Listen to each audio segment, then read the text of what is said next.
What happens when your worst fear becomes your reality? Hi, I'm Brent Cassidy. Welcome to the Nightmare Success In and Out podcast, where we explore how to overcome your fears and nightmares to set yourself free. We're going to be exploring this topic with guys I was in Leavenworth with. We're going to be talking about life before prison, life in prison, and life out of prison.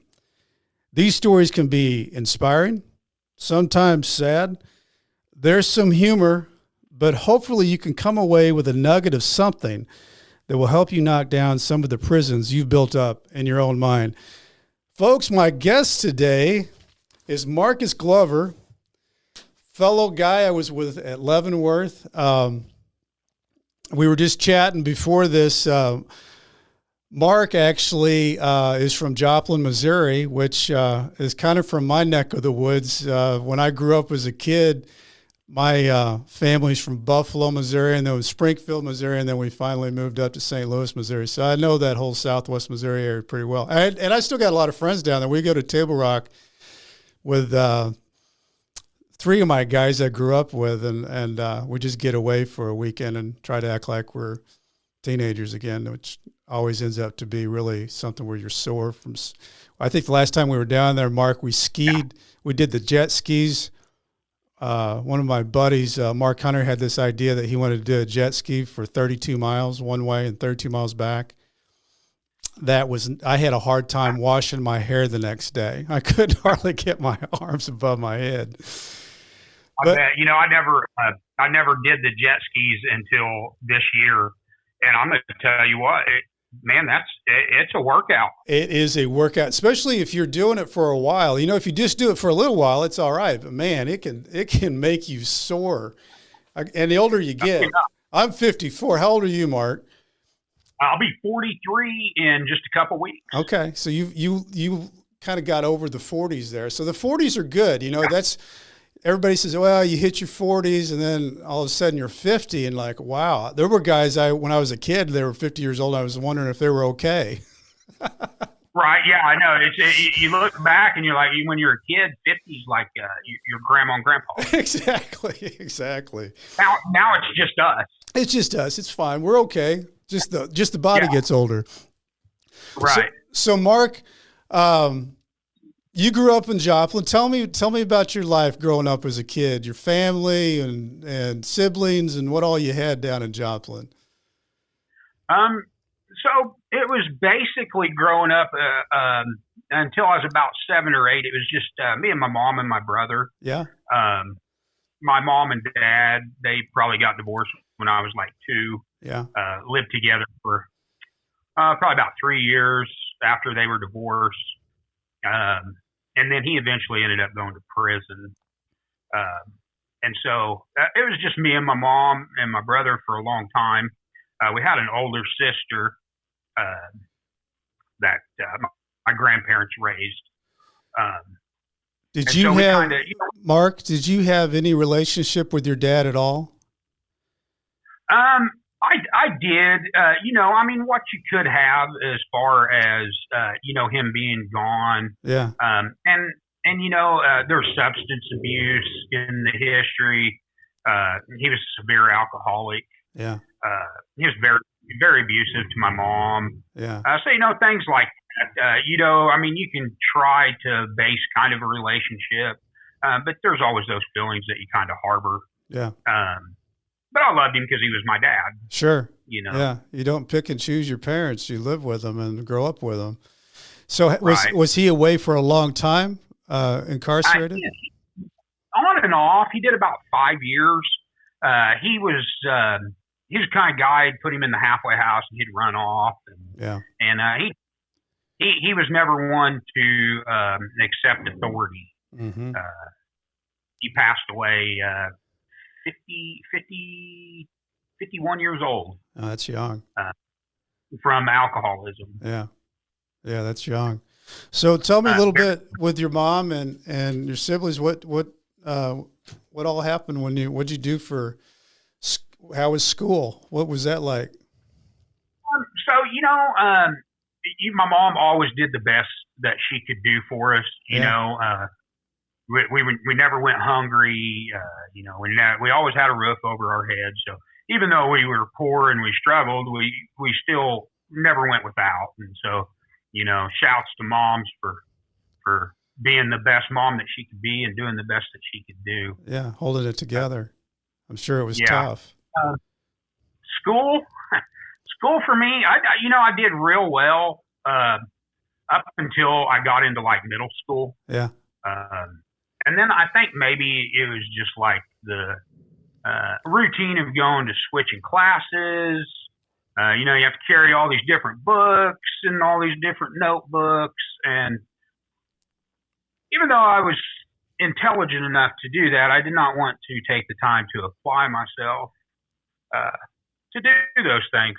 So really, I tell people it's sad to say, but my last grade of education that I really had good enough grades to pass was the 5th grade. Mm-hmm. I failed the 6th grade and they still passed me. I failed the 7th grade. They still passed me. 8th grade, I got expelled. They still passed me. 9th grade, same thing, got expelled. Went to an alternative school, got kicked out of there. And just, I don't know why. I just had a problem with accepting authority, being told what to do. I did not want to bow down to that. So Mark, when all that was happening, how did that affect your mom, and what was she trying to do through all that with trying to handle? Oh, yeah. As I've gotten older, I've apologized several times, for having to put her through that. It was definitely trying for her. And at the time I had a stepdad too. So, it definitely caused friction in their marriage between them two, because that's my mom and, she's going to try to stick up for her son. And then, I got my stepdad who's trying to say, he needs to do the right thing. Mm-hmm. And so, it was definitely caused issues, just not in my life, but also, my mom's personal life affected her life as well. It was tough. And so the 10th grade comes around. I think I went maybe like 2 weeks. I skipped every class. I maybe went to class like 3 times in those 2 weeks. And so obviously I went to school one day. I didn't have a schedule to know what classes I was going to. So I went to the counselor's office and she, punched my name in and all that good stuff and proceeded to tell me that I was not even enrolled to be there. And that if I didn't leave the campus of the high school, that they would call the police. Wow. So she gave me a stack of papers to take home to my mom to fill out to enroll me in school. And I think my mom had basically was fed up at that point. And so she just signed me out of school. And I don't blame her. After everything I'd put her through, I'm sure she just was at her wit's end. And that's kind of when I really kind of started getting in trouble. Yeah. Well, I was going to ask you, like, what kind of people did you hang around with when you were going through all this? Oh, definitely. Definitely people doing the same thing I was doing, skipping school, going to friends' house, getting drunk, or mm-hmm. smoking cigarettes, or, I really wasn't into drugs at that time. But still, like I said, getting drunk and smoking cigarettes, and, definitely people that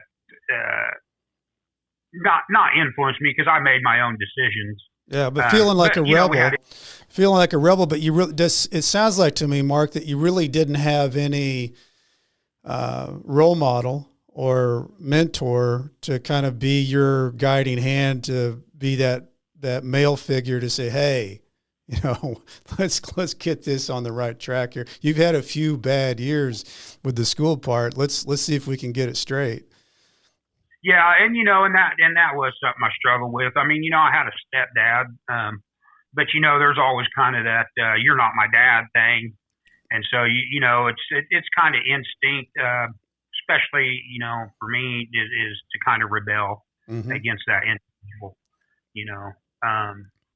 But yeah, I mean, that's kind of when I really started like getting on the wrong path and just running the streets and staying out all night and one thing led to another. And yeah, well, we'll get in. Well, I was, well, but I'm curious in that time period, cause you'd be what, 16, maybe 16, 17, 15, yeah. 15, 16, 17.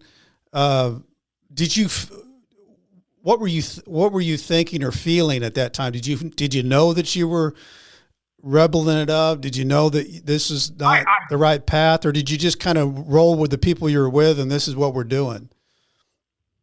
Yeah, I just kind of roll with it. I mean, I've never been the person to like not know when they're doing something wrong. I mean, I definitely knew right and wrong, but I was always the kind of person like I would just do whatever I wanted to do, and then just pay for the consequences later, whatever they may be, if there even was any. Yeah.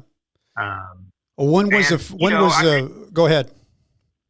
I think at that age, you really are just trying to determine who you're going to be as an individual anyway. Right. So when was the first time that you really felt like you did something and you got in trouble, and tell me about that?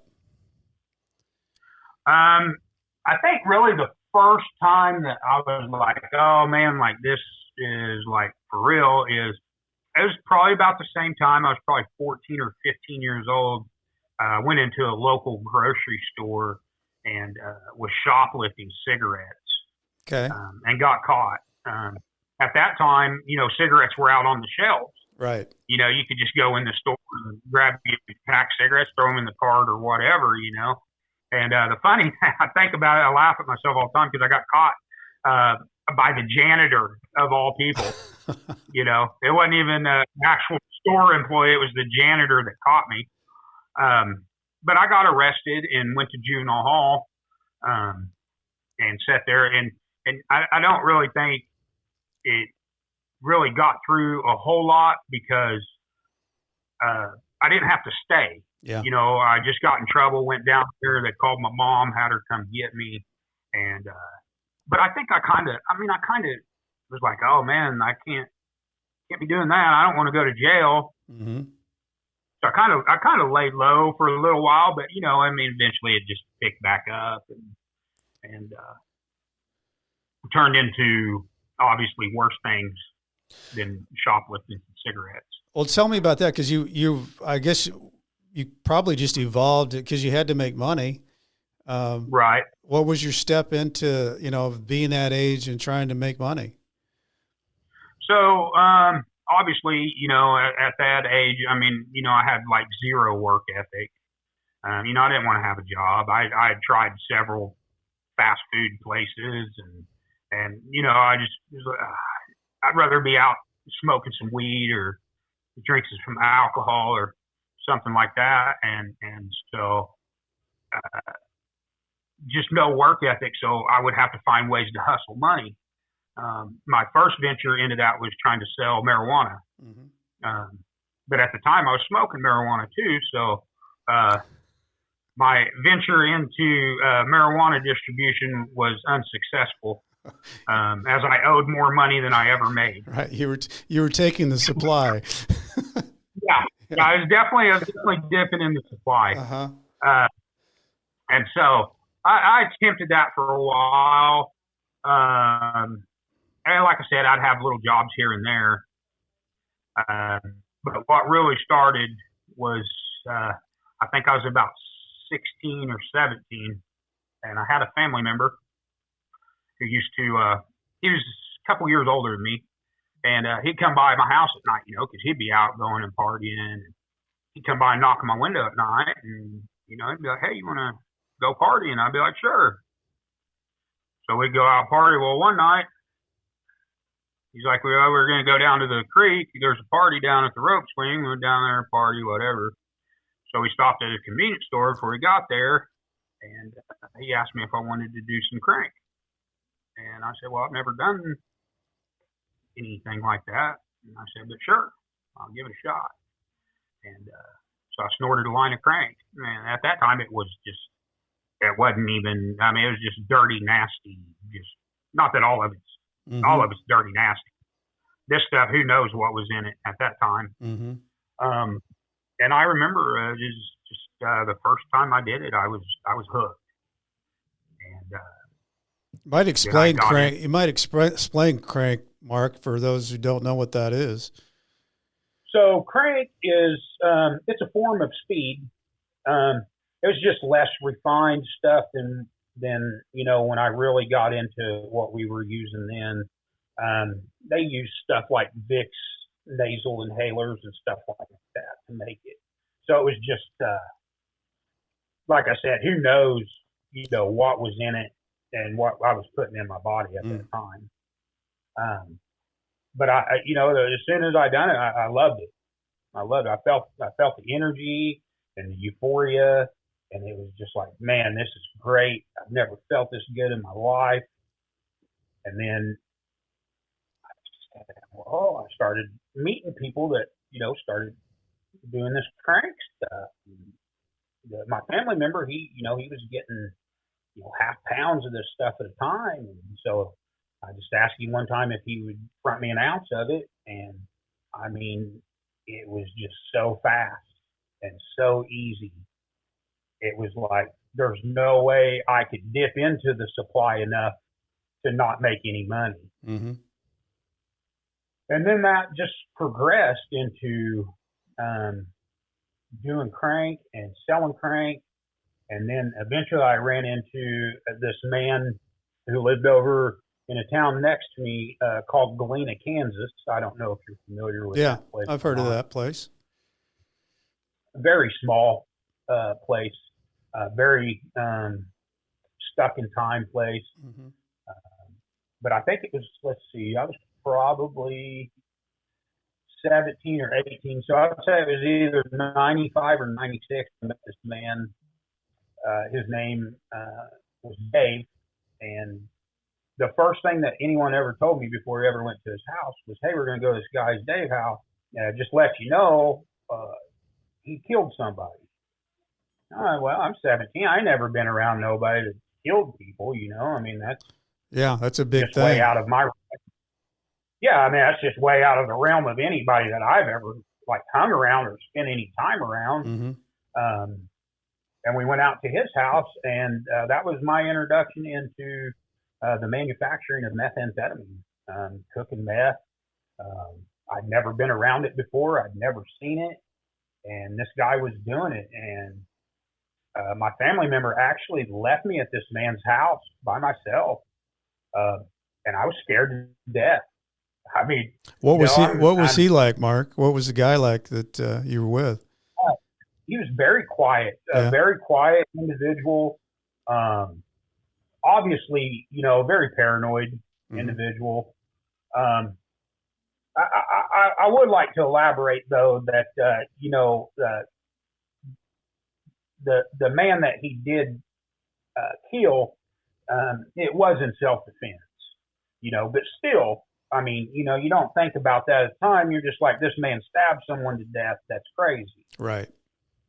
And so I think after that, it was probably me and my family member, we kind of dabbled in cooking meth, learning things here and there and picking it up, trying different things. And then eventually we ended up getting it down to where we kind of perfected it to where it was just great stuff all the time. And, when you get into, hustling like that, you meet so many different people. I tell people I've been with people that's had hundreds of thousands of dollars, and I've been with people that's had no money at all. Right. In the same way. Right. There's no limits and no prejudice on drugs. Right. It don't matter. Like I said, I mean, you could be a multimillionaire or you could be homeless. Right. And it just matters. Yeah. So Mark, when you got into doing this to the point where you got good at it, and you could make it. The distributing part of it, was that, did people know that you were doing this so that it was easier for you to distribute that out, or did you have to go out and work that to the point where they knew you had the product? Well, Brent, I'll be honest with you. It was, I'd had so many quote unquote friends in my circle that it just sold itself. I mean, I never had to really go out and hustle to sell it. It was, as soon as I had it in my pocket, it was gone. Mm-hmm. So, Mark, the walking through that and seeing that come to basically a business that you're manufacturing, you're making it, you're selling it. When did everything come down on you? When was the knock on the door thing where you knew something bad was going to come down? So how it really went is I had started cooking the meth, and I cooked it for quite some time. I would say probably 4 or 5 years. Okay. And then the state of Missouri, what they started doing was they started making it where it was harder to get the things that you needed to get to manufacture methamphetamine. Mm-hmm. They don't want it done in the United States. Right. And so I started noticing this stuff that was coming in, and people were calling it ice. And it was nothing that I had ever seen before. It was like big shards of crystals, like almost like quartz crystals is what it looked like. And I started seeing more and more of it coming around. And I was hanging out with some people who knew a Mexican guy. And I got to know this Mexican guy. And it was so hard to produce my own drugs that I'm looking for something, an easier option to still hustle and make money. So I met this Mexican guy, and he started fronting me this ice, cheap. I mean, it's so cheap. It was just like, I don't know how I can't make money, and it was, it was good product. So was it like meth? Quality.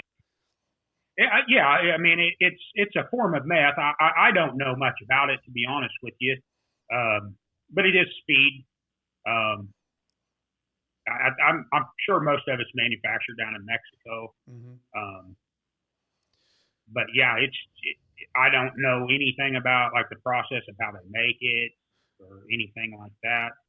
But Mark, I'm curious, when you're involved in all this, are you yourself addicted to the product? So you're taking it, selling it, distributing it, and it's all a rush. It's all an adrenaline rush of, yeah. You got money, you got women, you got drugs, you don't have to work, you have no responsibilities. Easy come, easy go. Did you ever run into a situation where you thought you were close to getting caught before you got caught?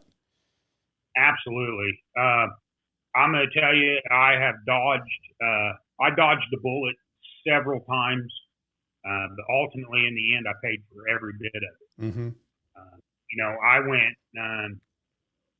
I left the house one time to go home and take a shower, and on my way back, the neighbor just happened to see me and stop me.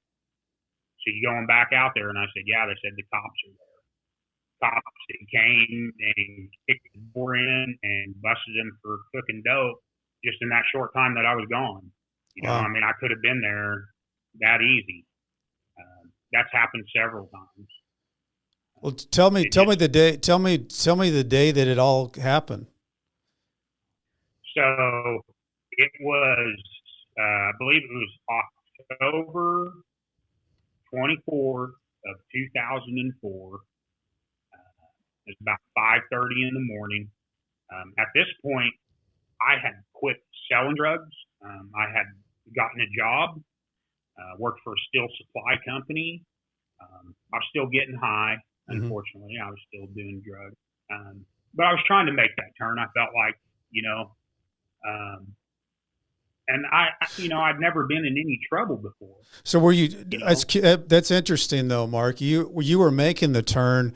Was it because of those run-ins that you almost had that maybe scared you stiff to the point where you're like, okay, I need to slow this down. I need to get myself into a real job here and see if I can make this work on the other side? Yeah, I think so. I think I was really just, at that point, I was just tired. Tired of it. Worn out. I didn't want to live that life anymore. Yeah. But so yeah, it was like I said, I'd never been in any trouble before. Yeah. I'd never been to county jail. I'd never been arrested for any drugs. The only thing I'd ever been to jail for, like I said, was shoplifting and then like driving on suspended license. Right. Yeah. So I had no idea, no inkling, nothing that they were coming for me. I had no clue. And so, yeah, they came to my house about 5:30 in the morning. And unfortunately, at that time, I was staying with my mother, and my two little sisters were there. And they had to go through all that, They kicked the door in. I was sleeping on the couch, woke up with a pistol in my face, telling me to get on the ground. Obviously, my mom, she's like, what's going on? My little sisters, they pulled guns on them. And it's, they're telling my mom I'm a drug dealer and so on and so forth. And so I don't know what it was inside me. It was just something that was like, maybe I knew that it was coming or something, like subconsciously. Yeah. It was in there because I just accepted it. What was running through your mind that day, that when you're laying on the ground there, you got a pistol to your head, you see the little sisters that are crying, your mom's being told that, they're saying you're a horrible person. What's racing through your head? You know what? I'm just going to be, this is probably the most brutally honest that I've been in a long time. It was anger towards them. No shame for what I did. No regret for them having to go through that. It was anger towards them because I cared about myself more than anything else at the time. But that's what drugs do to you. Yeah. Yeah. And so they arrested me and took me to Springfield Federal Courthouse. My mom had called up there and asked them, how could she get me out? Or they said, they told my mom that I would be released that same day. And I was like, there ain't, they told me the same thing. I'm like, there ain't no way. Why would you go through all of this to send in the DEA, the FBI? You put in all these man hours to come to my house and arrest me just to let me go the same day. So I sat in the federal courthouse in the holding cell for several hours. Had to do an interview with a gentleman named Brian Campbell, who, out of all the Federal Bureau of Prisons things I had to deal with, that man was a very good man. Okay. He was my pretrial officer. But they just basically asked questions about leaving the country, if you have a passport, and really the way you answer them questions determines on if they're going to let you go that day or not. They determined me not to be a flight risk. So I went into the courtroom that day and signed more or less like an OR bond, and they let me out that day. Okay. And I couldn't believe that I was a free man after all that. And then that just started the process of dealing with these people for 14 years of my life. Because I got in trouble in 2004, and they put me on what's called pretrial release. And I just always knew that I was going to prison. And so I didn't change my life at all. I was doing drugs. I was at people's house that was cooking meth. I think, unfortunately, I hate to say it, but one time I even went out and helped a guy steal a 4-wheeler.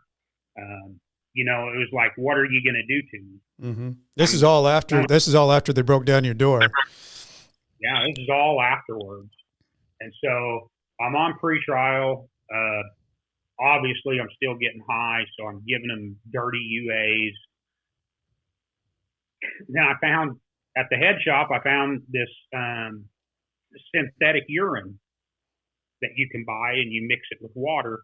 And I had this whole set. I mean, it's just sad, really, when you think about it, the lengths that people will go to continue to just get high. I had a whole setup of this little pouch that I could put under my arm that had like a hose that would run down to my genital area, and I could just push a button and it looked like I was peeing. Wow.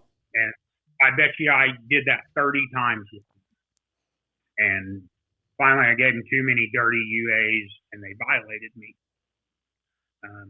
I remember the day before I was going to court for revocation hearing, I was still doing drugs. You know, I stayed up all night the night before, and I remember I went to the courthouse and met my attorney there, and it was just all over me. You know, my attorney even asked me, she's like, "Are you on drugs?" And I said, "Yeah." I said, "You know," I said, "What are the chances of me going home today?" And she said, "Probably none." And I said, "Well, I got high." And that started it, man. It was January 10th of 2006. They revoked my pretrial and put me in Osceola County Jail, which was a huge shock for me because, like I said, I'd never been to county jail before. Yeah, county jail's nowhere you want to be. No, I tell people all the time I would rather go to prison than have to sit in the county jail. Yep. And then I was in Osceola for a while. I bounced around to 3 different county jails in 5 months. I think I moved 5 times in 5 months. Boy, that's a lot of having to set up and meet new people and figure out where your space is, and that's that's torture all in itself. Yeah, and I mean, anybody that's been to county jail, they know, especially as a federal hold, they just at the middle of the night tell you pack your stuff, you're leaving in the morning. Yeah. You know, and no idea where you're going. Yeah. And I had to do that 5 times. And I think it was June 7th of 2006 was my sentencing date. And went to court and sat there. And my attorney had told me that I would probably get 11 years and 3 months. Well, they do those PSIs, pre-sentence investigation, and that really determines on how much time you're going to get. Sure. Well, my charge, I knew I was going to get at least 10 years. I mean, that's the minimum I could have got. I couldn't have got any less.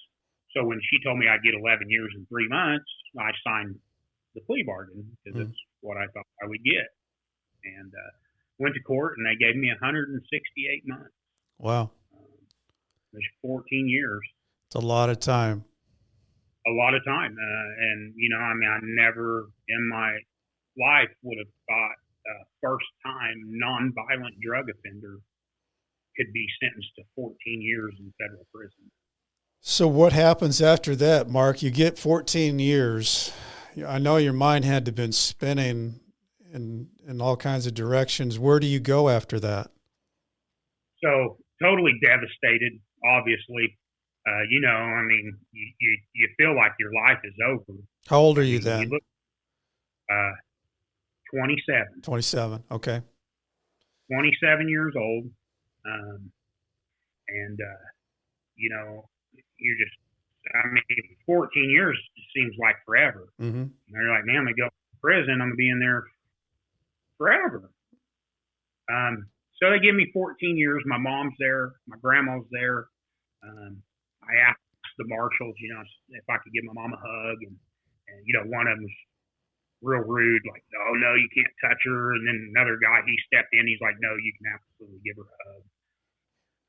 So they took me back to the holding cell. Sat there. Marshall came back. He was just super nice. Asked me what county jail I wanted to go back to. At that time, I was in Greene County, and if anybody's listened to this podcast that's been there, they know that place is absolutely horrendous. Yeah, I know a couple of guys. One guy that was there for 16 months, and I think he lost 150 or 60 pounds while he was in there. Oh, I bet. It's one of the worst places I've ever been. So he was nice enough. He sent me back to Osceola. I stayed there for like 3 weeks, and then they took me back to Greene County. I spent the night, and that's my first contact with the Federal Bureau of Prisons. They came to get us the next morning. Took me to the Oklahoma City Transfer Center, which is another horrible ordeal if anybody ever has to go through there. You get there in the morning, you sit in a holding cell all day. They finally get you processed in, and then the process. You can be there anywhere from a day to 3 months. Well, you just don't know. They don't say anything either, right? And so, fortunately, I was only there that day. Okay. They came in. They told me pack stuff. They woke me up at 3:00 in the morning and put me on a bus, and I went to FCI, Texarkana, Texas. Another shock. Obviously, I'd never been to any kind of facility like that before. And obviously intimidated because, one, it's a federal prison. Two, it's in Texas. Mm-hmm. I mean, everybody's heard horror stories about Texas prisons. Yeah. So immediately, and I'm intimidated anyway, just because I don't know what to expect. Yeah. It was a fairly nice facility. Lots of gangs. Mm-hmm. Lots of gangs. Is that a medium or a low? It's a low. Yeah. They have a camp right next to it. Mm-hmm. But like Aryan Brotherhood and Dirty White Boys, MS-13. I mean, there's gangs in there that I've never even heard of. Mm-hmm. How did you handle that? I was a loner. For the most part, people can take it however they want, but when you're in a facility like that, it's very segregated. Mm-hmm. So if anything was to happen, it's like if you're white, you got to be with the white boys, and so there was kind of just a mutual respect between that, and so I was never like pushed up on or like tried to like recruit me to join anything or anything mm-hmm. like that. I just let them know from the get go. I respect y'all, but I don't get down like that. Mm-hmm. I was never part of that. You get involved in stuff like that in there, you are no longer an individual. Right. You got to there's certain moves that happen that the low man on the totem pole has to do, and you can get into all kinds of more time just by being part of that. Yeah. And if one of you mess up, they're locking all of you. Exactly. Yeah. Getting around it. And I'm probably catching flack for it or whatever, but them guys, they prey on young kids. Mm-hmm. They get them in there and what we call them crash test dummies, because these people are going to send them out to do their dirt. And then when they get in a wreck with the cops, they're on their own. Mm-hmm. But these young kids, they don't know any better. They want to get in there and be a part of something. So, Mark, what was your strategy, knowing that you didn't know this, and it's all segregated? There's gangs all around you. What strategies did you use being in there? How did you handle it? What was? So, I was pretty fortunate. I met a gentleman by the name of Doug, and as soon as I got in there, man, that guy was there. And obviously, you hear the stories. You don't take nothing from nobody in prison. Because nothing's for free. and all this. Well, this guy, he came up to me. He's like, man, you need anything? I got you. Gave me some shower shoes, soap, and all that stuff. He's like, you don't owe me anything. And it was him and another guy named Ernie, and they kind of just took me under their wing and kind of showed me the ropes. And had they been there a while, Mark? Yeah, they had probably been there for about 4 or 5 years piece already. Well, shower shoes are gold. They are gold. When you arrive at a prison, you don't know that. Nobody tells you that, but shower shoes, somebody offers you shower shoes, you take them. Absolutely. Yeah, and you remember that too. Yeah. For future reference, hopefully nobody ever knows, but if you do, you're going to need some shower shoes. You're going to need some shower shoes. Absolutely. So you did.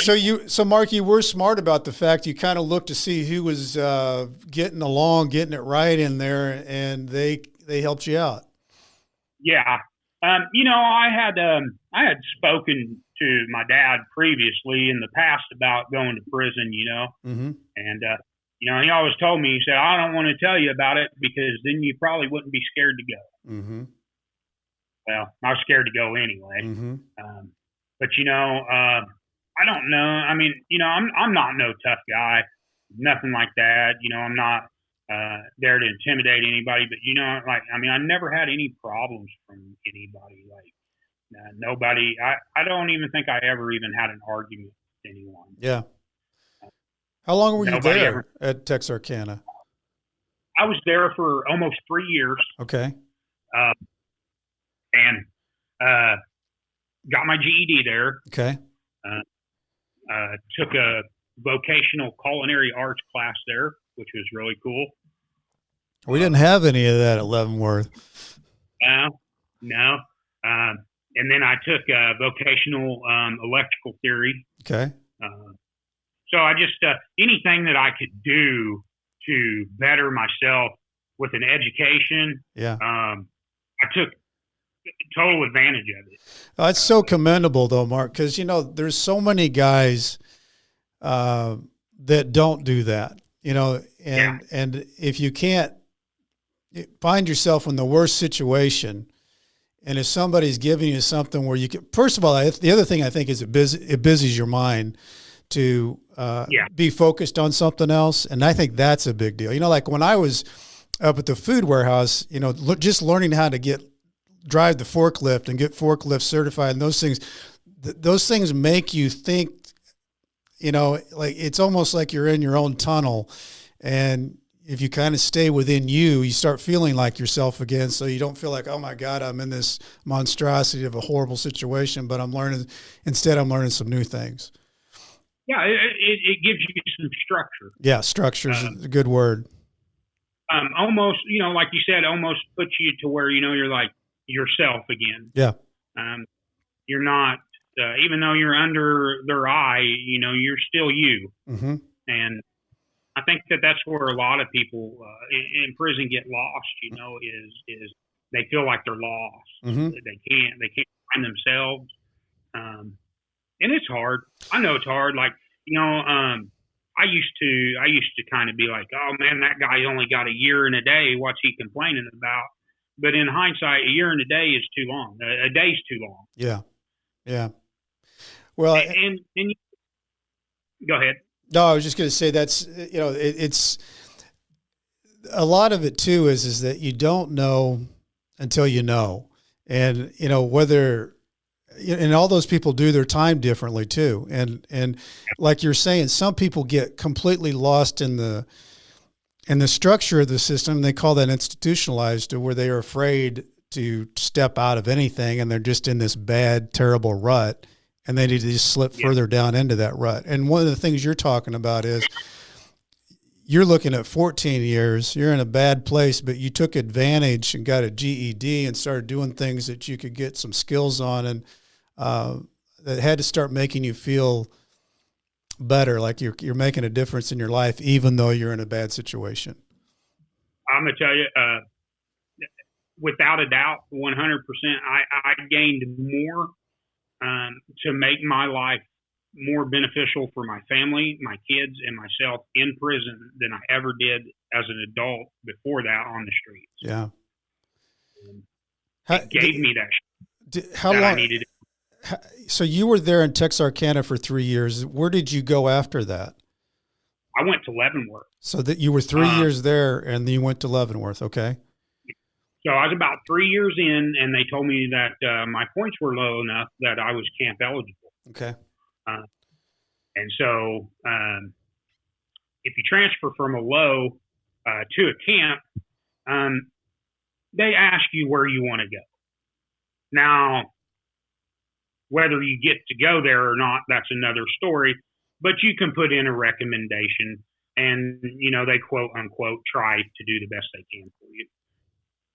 So I had put in to transfer to El Reno, Oklahoma, because several of the gentlemen that I was incarcerated with in Texas had transferred there. So I knew once I got there, I would be comfortable, and, you know, people already knew was already there. Mm-hmm.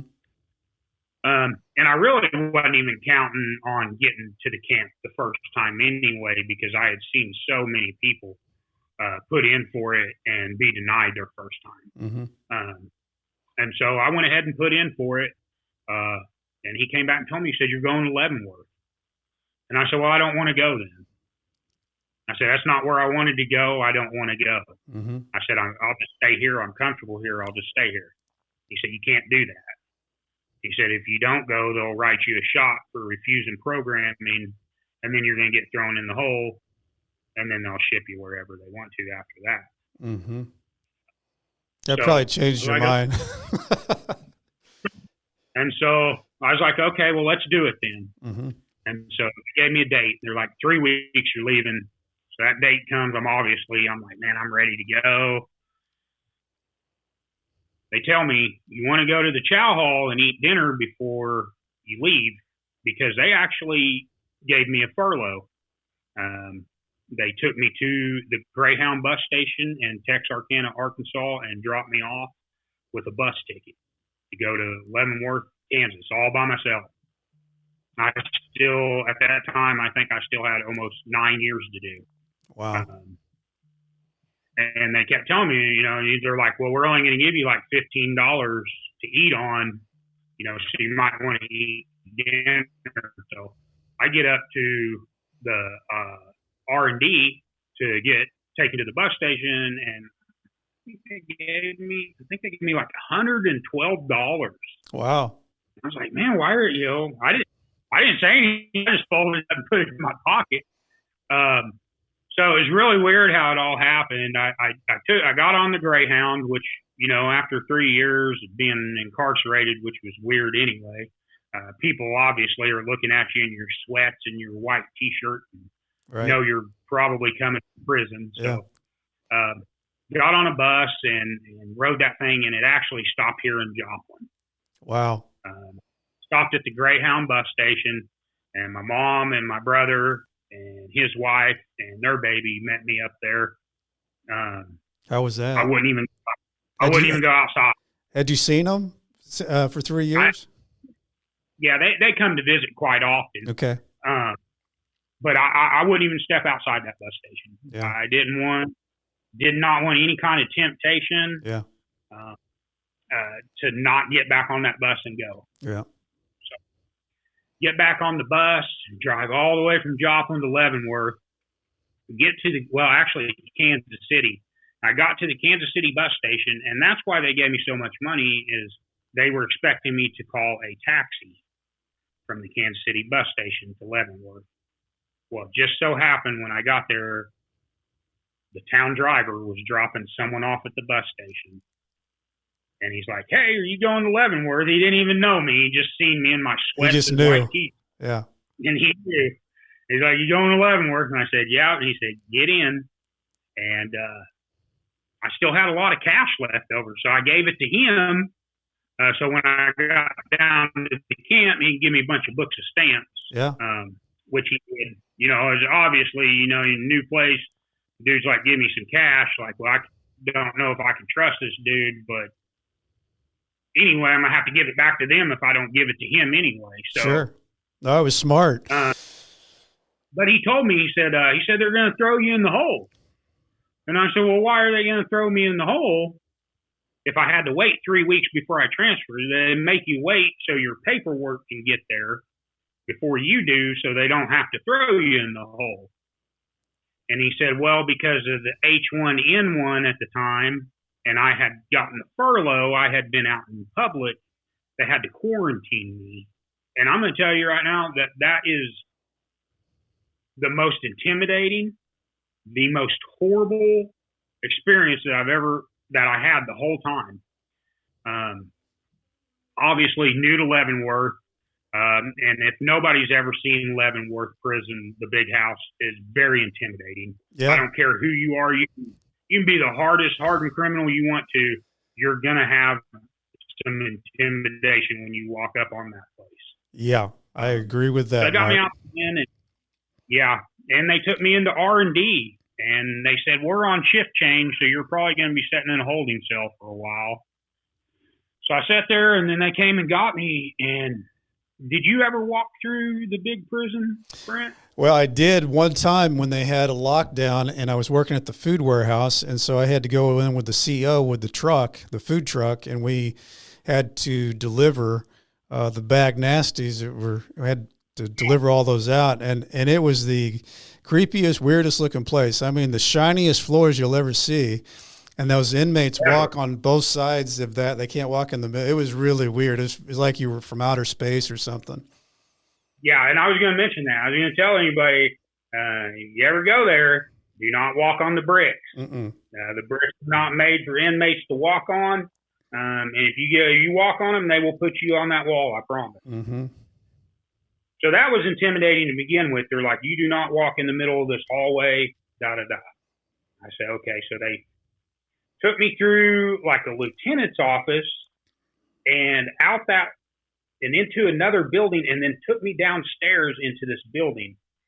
And it was the closest thing that I could ever imagine a dungeon being like. Like, it's no exaggeration. I'm not trying to church it up any. Very skinny hallway, and then they had your typical jail door with the beanhole on it. When they unlocked that, it was a set of bars and another set of bars, and then just a concrete slab with a real thin mattress. And they put me in that thing. Hardly any light in there. There's a window, but you know how those windows are. They're just, all fog. You can't see out of them or nothing. It took them 4 hours or so to even get me a blanket and a sheet. And I sat in that place for 3 days. Wow. No physical what a welcome. contact. What a welcome to Leavenworth. I know, right? And then they came and got me on day 3, and they said, we're going to take you upstairs. And they took me to the hole up there, and it was like the Hilton compared to what I was in. And I couldn't believe it. I sat there for a day, and then they came and got me and took me to Leavenworth. And that was my tenure at Leavenworth. I was there for almost 6 years. It's a long time. What was your thoughts after being in a low, then going to the hole, and then finally getting down to the camp? It's like night and day. You get to a low, you have controlled moves. You get where you're going in 5 minutes, and if you're not there by the time the movement's over, you're stuck for an hour. There's no come and go as you please. The camp was like night and day. Well, going back a little bit, Mark, getting in there for 3 days into that hellhole, what were you thinking? Because that had to be, because you didn't know how long you were going to be in there. What was going through your mind? Man, I think really depression. Mm-hmm. Like you said, you don't know how long you're going to be in there, and all you're thinking is, man, I just want to get out of here. Mm-hmm. I just want to get out of here. And then that just makes it go by even slower. It's tough. It's tough. It's tough mentally. It's tough emotionally, physically. I really pity the guys that they do that to for years and years. Oh gosh, I got a friend of mine that he went in just at the wrong time. It was with COVID starting, and he was supposed to be going to a camp, and he went, as you do, check in to the like the place like Leavenworth, and they kept him in solitary confinement for, I think it was 8 weeks, almost 2 months. And I can't even, not being ever in prison, and your first experience is to be locked down because they're quarantining you that long, and you would be, your mind would be, and I think, the guys, I even noticed, Mark, when the guys got thrown in the hole and came back, they looked a little different, they, after being there for 3 or 4 weeks, they really did. Absolutely. Yeah. I mean, it definitely takes a toll on you. I mean, like I said, mentally, and then that leads, physically. Yeah. If your mind's not right, we all know our body pays the price when your mind's not right too. Yeah. And I just, it's a horrible thing to do to people. I mean, I understand, you're in there and you're in trouble, so you shouldn't be getting in trouble. Right. While you're in there, you've already gotten in trouble to be there, but surely there's some other way. Yeah, it's mind torture. Mind torture. Well, it really is. So, Mark, it's cruel and unusual. It is cruel. I was just going to say it is cruel and unusual punishment, and people aren't built for that. Your mind isn't built for that. So you get down to the camp, and that's your 6 years there. Because I remember when seeing you were kind of a hardworking guy. I think were you on landscaping? I was worked at the Army base. At the Army base at Fort Leavenworth. Roads and grounds. Roads and grounds. That's right. Actually, my first job at Leavenworth was at the food warehouse. Okay. With Noel? Yeah. Crazy. I walked in the door, and let's see, who was Ken LeMaster. Yeah.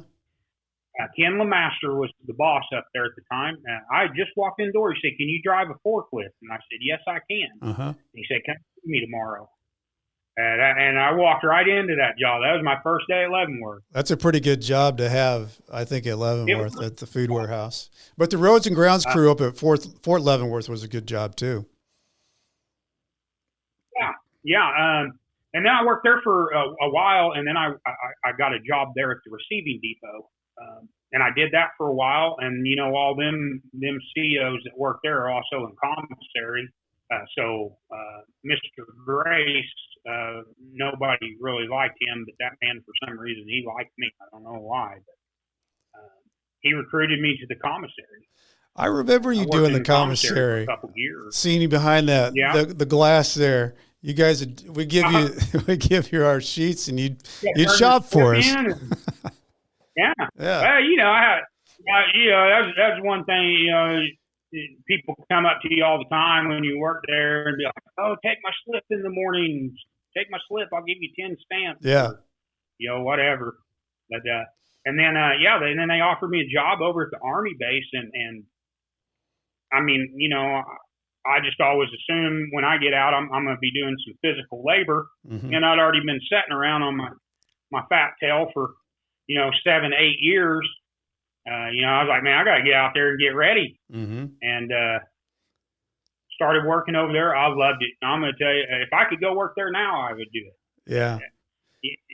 That was the most free that I ever felt the whole time I was in there. Yeah. Go over that particular, I got to work. I think there were 5 of us that got to work at the Fort Leavenworth golf course, and it was a good job. The guys treated us like we weren't inmates. I learned everything that I would have never have learned on the outside of how to cut greens and fairways and cut down trees and do all this stuff that I would never have known how to do. But the biggest feeling about that was working for those guys, Drew and Mike that did treat us like inmates. And, you know, for those hours that we had, we felt like we were free men. Yeah. And then you go back to prison. Yeah, right. 3:30, load up and go back to prison. Right. And it was all a dream. Yeah, exactly. But you know, it was really neat over there for me. You know, I had my own truck, had a trailer, and me and Brett Turner, you remember him? Yep. He worked with me, so him and I would load up our lawnmowers. You know, we'd just go out and cut grass all day. But yeah, I just got towards the end of my time and took that drug program to get the year off. Right. I think you were a couple of classes ahead of me. When I was coming in, I think we were in the D1, D2, but I think you were you were leaving when I was coming in. Yeah. And then, you know, I did that whole thing and then didn't even need it. Yeah. I didn't need it. You got Eric Holder and Barack Obama came through and did the point reduction.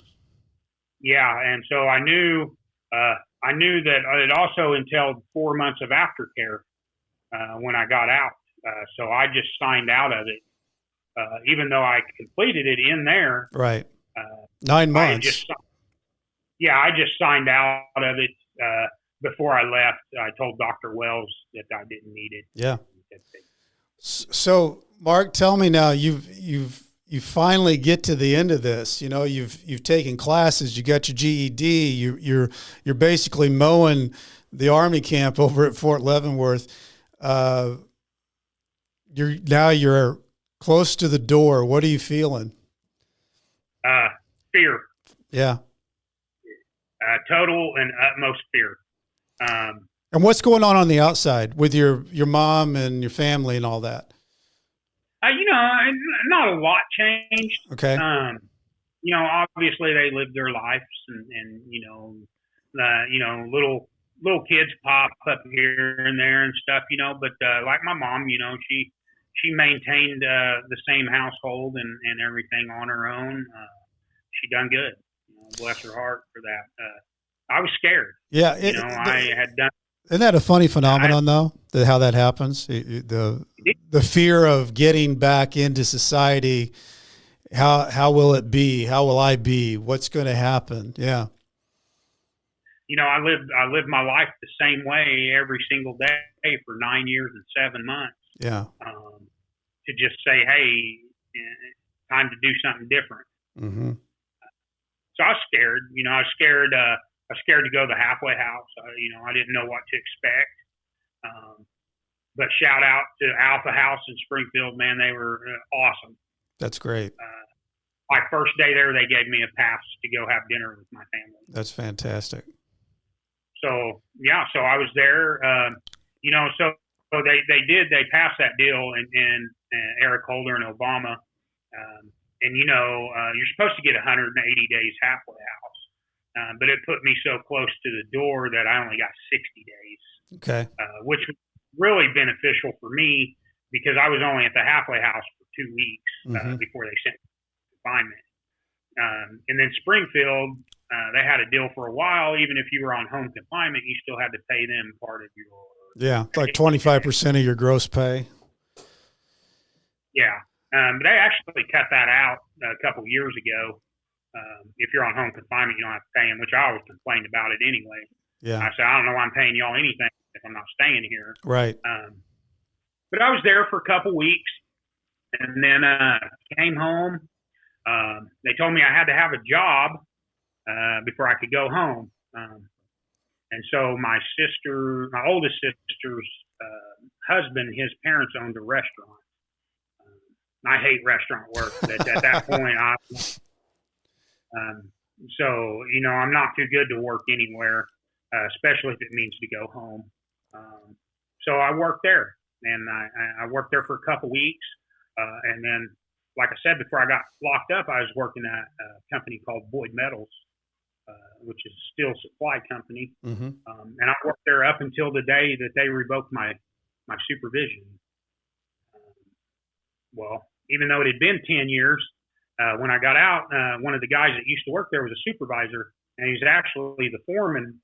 I just went up there and told him, I said, man, I need a job. I said, I can't do the restaurant thing. It's not for me. And he gave me a job. That's great. And I worked there for almost 4 years. Mm-hmm. Just got tired of management and spontaneously decided to walk out on them, which was very scary also. Yeah. And then I bounced around a couple jobs here and there, and found a job with my sister-in-law's uncle. He was starting a little business that he had going in his garage, and I just went over there and started like cutting his grass and weed eating for him, and just odd jobs here and there. Well, his business ended up getting bigger and bigger and bigger and bigger, and he ended up buying a shop, and I helped him move in over there, and it's just progressed from there. I guess I'm kind of like the operations manager. That's great, Mark. Yeah, that's great. Mark, don't you think too, first of all, you got to have the guts and grit to go ask for a favor, because, you went back to the place you'd been before. You knew the guy, he gave you an opportunity. That's one of the things that when we have these talks and these podcasts is that, that person that gives you that opportunity, that's such a big deal at the time, because you're just wanting an opportunity to get back in society. But I'm intrigued by the fact that you took that opportunity and then you saw another opportunity, and now you're into something that I can just tell by the way you're talking about it, you like it. I love it. I love it. It's, I've never worked for a place like this. Just the work atmosphere, the work family. That's great. I've never had a better job in my life. That's fantastic. We're e-commerce. Yeah. We do everything online, so we're not open to the public or anything like that. And I don't have to go out and kill myself every day. Do the hard labor. Yeah. Well, that leads me to a good question here, I think, is what do you appreciate most after having to go through all that junk, mud, swim through it all? What do you appreciate the most about being out now? The thing that means more to me than anything in my life is my children and my family. Yeah. That really means more to me than anything. That's what you value. That's what kept me clean and sober in prison. Yeah. And it's what kept me clean and sober and on the right path so far for the last 6 years I've been out. That's fantastic. January, I haven't touched drugs for 16 years. It's a long time. Long time. And, everybody's like, oh, well, you were locked up for 10 years. Well, I don't know. You can find the stuff in there if you're looking for it. Now, I'll tell you, I've seen people smoking glass pipes in there. Yeah. Yeah. You can get anything you want in there. Yep. But, I always look at it like I already made that mistake. Right. And to get away with it or not, why take the chance of, smoking a little something, and then the routine. Glover, report to the bubble. Yep. Drop a UA on you, and then what do you go tell your family? Yeah, and your kids? It's embarrassing. Hey, it's very embarrassing. I didn't learn anything. I'm still doing the same thing. Yeah. It's just not worth it. Mark, I like the story because you went through, a hard growing up stage. You got the hardest, they sent you to 14 years and you had to go through some really bad places, but you used that time to better yourself. And I can just tell by the way you're talking now, you feel good. You feel I good. do. What would you say? What would you want to say to the people listening out here to wrap things up? The biggest thing is no matter what you think, your life can always be different. If you take the initiative to put forth the effort that is inside you as an individual, you can change your life. You know, I tell people all the time, I'm not where I want to be, but I'm 10 times better than I've ever been. I love that. And that's all you can ask for. Yeah. You know, and I think if people just apply the want to have a better life, it's very easily possible. Yeah. It's a mindset change. And, you know, whether you believe you can or you can't, you're right. And it's the mindset that makes you take that step forward into the fear of the unknown. And then it becomes, you know, familiar. I like that. That's good stuff, Mark. I appreciate it, Brent. I appreciate you having, and, you know, and you was always a good dude, and I always liked you. And you know, you was always one that went around that did that right there, man. You was always smiling, you know, and it's hard to find in there, you know. Yeah. It's hard to find a smile in there sometimes. Well, I appreciate that. Really do, Mark. It's doable, and you know, prison's tough. You know, mentally it's tough. Emotionally it's tough. But it don't have to define who you are. No. That's the thing. It doesn't define you. And the thing that I see, that the reason why that's such a strong statement, Mark, is you used it. You used it to make a better situation for yourself, and that says a lot. I'm proud of you and proud of what you've been doing. It's a good story. Right. So, what'd you say? You know, it gave me a better life. I mean, as weird as that sounds, prison gave me a better life. That's something. One, it forced me to grow up. I may have been 27 when I went in there, but I was still just a kid. Yeah. Yeah. And it's, unfortunately in prison, it's feast or famine. You know, if you go in there and if people think they can take advantage of you, they will. Absolutely. You got to know where you stand. And then they know where you stand. Right. And you know, and that's why really, you know, people that only had to go to Leavenworth, you know, I'm happy for them people. Yeah. I'm happy because, you know, that place is pretty laid back. We took everything we had and made the best of what we had, and that's all you can do. That's all you can do. I think we'll end it there, Mark. That's a good way to end it. Everybody, thanks for listening here today. As some of you might have seen my post, I have my book that came out late last week, Nightmare Success, and it's available on Amazon, Barnes & Noble. So appreciate everybody listening. Appreciate the likes, the support, listening to my guys here on the podcast. Thank you so much. Nightmare Success, in and out.